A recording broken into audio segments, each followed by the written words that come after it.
বাংলাদেশ জাতীয়তাবাদী ছাত্র দলের 46তম প্রতিষ্ঠা বার্ষিকী আমরা পালন করছি।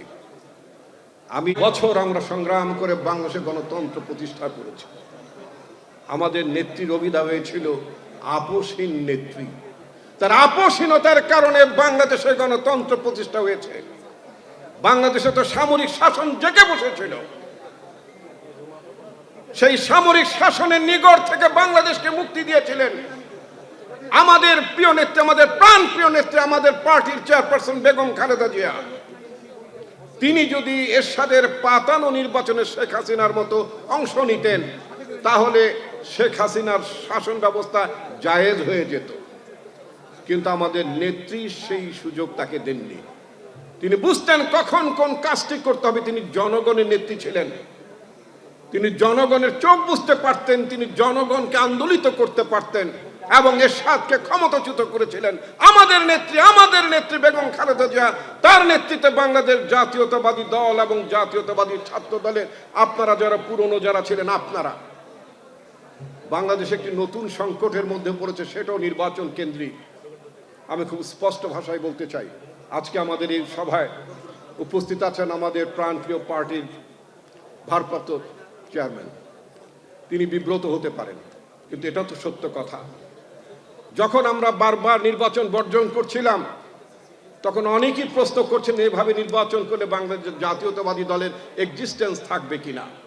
আমাদের নেতা বলেছিলেন স্বৈরাচারকে ক্ষমতায় রেখে বাংলাদেশের কোনো নির্বাচন হবে না। অনেকে বলেছিলেন বাংলাদেশের যদি বিএনপি নির্বাচন অংশ না নেয়, তাহলে নির্বাচনের ইতিহাস থেকে, রাজনীতি ইতিহাস থেকে বিএনপি বিলীন হয়ে যাবে।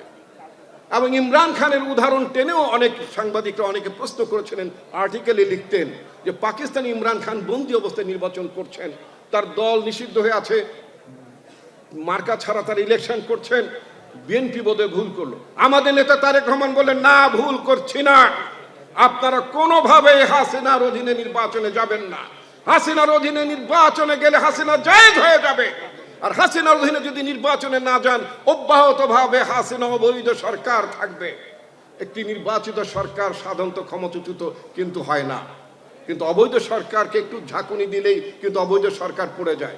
হাসিনার অবৈধ শাসনকে ঝাঁকুনি দিয়েছিলেন আমাদের নেতা তারেক রহমান। তার নির্দেশে আপনারা সেদিন ঝাঁকি দিয়েছিলেন এবং হাসিনা সারা পৃথিবীতে এবং জনগণের চোখের সামনে একটি অবৈধ শাসক হিসেবে, একটা অগণতান্ত্রিক শাসক হিসেবে, অনির্বাচিত সরকার হিসেবে, অবৈধ সরকার হিসেবে হাসিনা বছরের পর বছর সে শাসন করে গিয়েছে। কিন্তু একটি পর্যায়ে তাকে বিদায় নিতে হয়েছে। এটাই হচ্ছে রাজনৈতিক নেতার দূরদর্শিতা।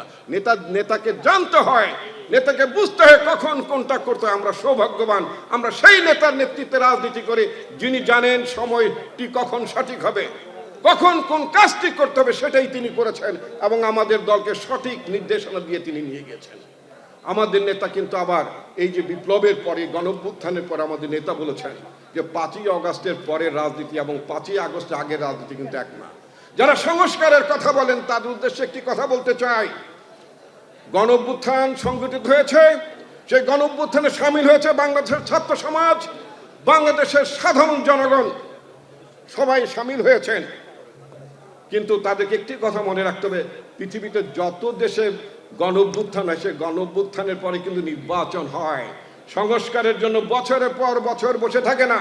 69 সালে তৎকালীন পাকিস্তানে গণঅভ্যুত্থান হয়েছে, আইয়ুব খান পালিয়ে গিয়েছে, নির্বাচন 70 সালে হয়েছে। মনে রাখতে হবে। যারা এখন সংস্কারের কথা বলেন, গণঅভ্যুত্থানের দাবিদার হয়ে উঠেছেন, তাদেরকে বলতে চাই, ইতিহাস পড়ুন, বিভিন্ন রাষ্ট্রের খবরগুলো জানেন। অতি সম্প্রতি শ্রীলঙ্কায় সরকারের পতন ঘটেছে, কি হয়েছে? তারপরে নির্বাচন হয়েছে। টিউনিসিয়া সরকারের পতন হয়েছে গণঅভ্যুত্থানের মাধ্যমে, নির্বাচন হয়েছে, তারপরে নির্বাচন হচ্ছে সলিউশন। বাংলাদেশে গণঅভ্যুত্থান করেছে বাংলাদেশের জনগণ, এখানেও নির্বাচন হতে হবে।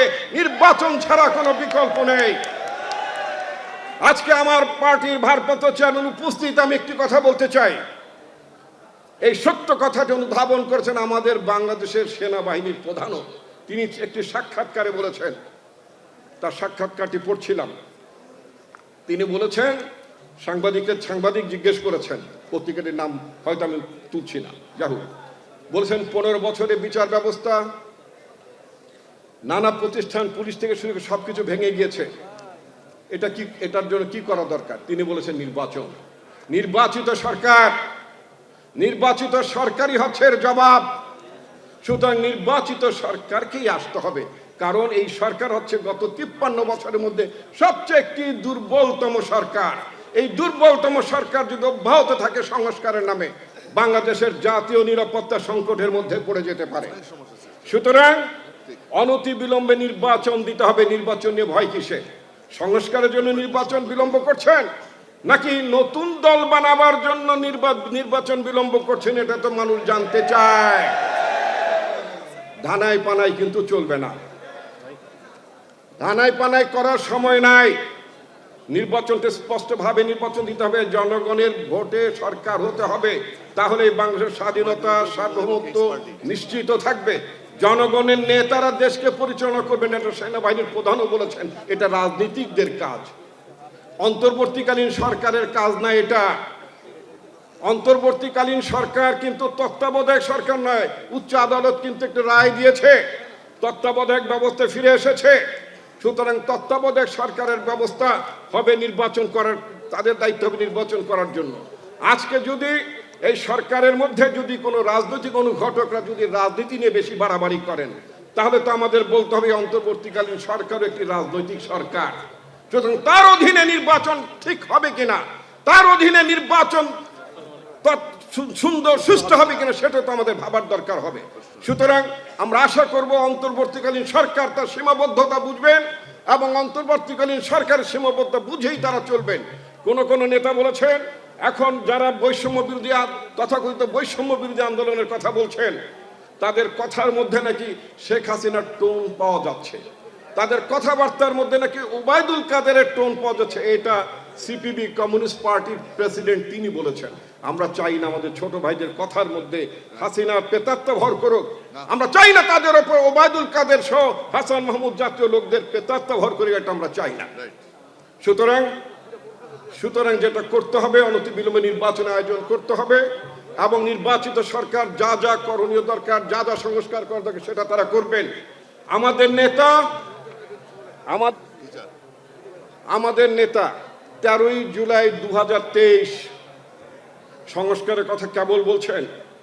আমাদের নেত্রী বেগম খালেদা জিয়া সংস্কারের কথা বহুত আগে বলেছেন, 16 সালে বলেছেন, 10 দফার কথা বলেছেন। তারপরে এটাকে আরো এক্সপ্যান্ড করে সব রাজনৈতিক দলের সাথে মিলে আমাদের নেতা তারেক রহমান 31 দফা বলেছেন। আরো কিছু সংস্কার করতে চান বলুন, সংস্কারটা আমরা শুরু করেছি বহুত আগে থেকে। সুতরাং নতুন করে সংস্কার বাহানার নামে কিছু করার, যেই সংস্কারের কথা বলবেন এটা করতে লাগে 7 দিন, মাত্র 7 দিনই সংস্কার করা সম্ভব, সংস্কারের প্রস্তাব দেওয়া সম্ভব।